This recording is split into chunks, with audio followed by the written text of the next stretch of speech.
Ganito nga po pala mga idol yung sekreto para hindi agad mapanis itong malagkit na bigas. Kulay itim or violet mga idol yung pinili kong gawing biko. Dito sa Samar mga idol ay tinatawag itong tapol. Mabango at napakasarap nito mga idol, kaya naman medyo mahal nga ito kumpara doon sa puti. Ikwento ko nga po pala sa inyo mga idol. Noong araw kasi ay hindi talaga kami namomroblema sa mga ginagawa naming kakanin gamit nga itong malagkit na bigas. May sarili kasi kaming taniman ng palay mga idol na hinahawakan nga ng tatay ko. Minsan nga ay umaabot pa ng sako-sakong malagkit na palay yung naaani namin. As in hindi talaga kami nawawala ng malagkit na bigas taon-taon. Yun nga lang, nang lumipat na nga kami sa ibang barangay dito lang sa bayan ng Palapag ay tumigil na nga si tatay sa pagtatanim ng palay. Kaya ang ginagawa na lang namin kapag magkikrib kami sa kakanin na gawa sa malagkit na bigas ay bumibili na lang talaga kami sa merkado. Yun nga lang ay may kamahalan na mga idol. Bali umabot nga po pala ito mga idol ng 4 na takal. Lampas 1 kilo lang siguro to. At syempre bago natin to maisaing ay kailangan muna natin to hugasan. Mga 2 hanggang 3 hugas lang naman mga idol. Kasi kapag masobrahan to mga idol ng hugas ay maaring matanggal nga yung kanyang kulay. Dapat katamtaman din yung kanyang sabaw para hindi siya malusaw. At ito na nga mga idol, makalipas nga ang ilang minuto ay naluto na nga itong malagkit na bigas.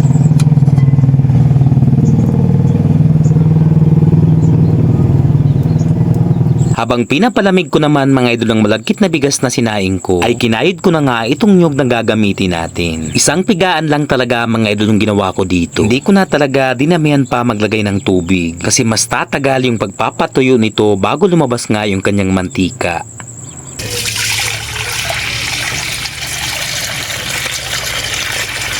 More or less 30 minutes nga yung ginugol ko dito bago lumabas nga yung kanyang mantika. As in hindi mo talaga iiwanan to mga idol, baka masunog nga itong ugok. Yes po mga idol, ugok po yung tawag nito dito sa Samar. Kapag kasi nilagyan mo na to ng asukal bago matuyo, ang mangyayari nito ay magiging coconut candy yung ugok. Pero dahil sa hindi naman natin to nilagyan ng asukal, ito yung magsisilbi nating pang topping sa biko. Pwede ring mani kung wala kayong ugok.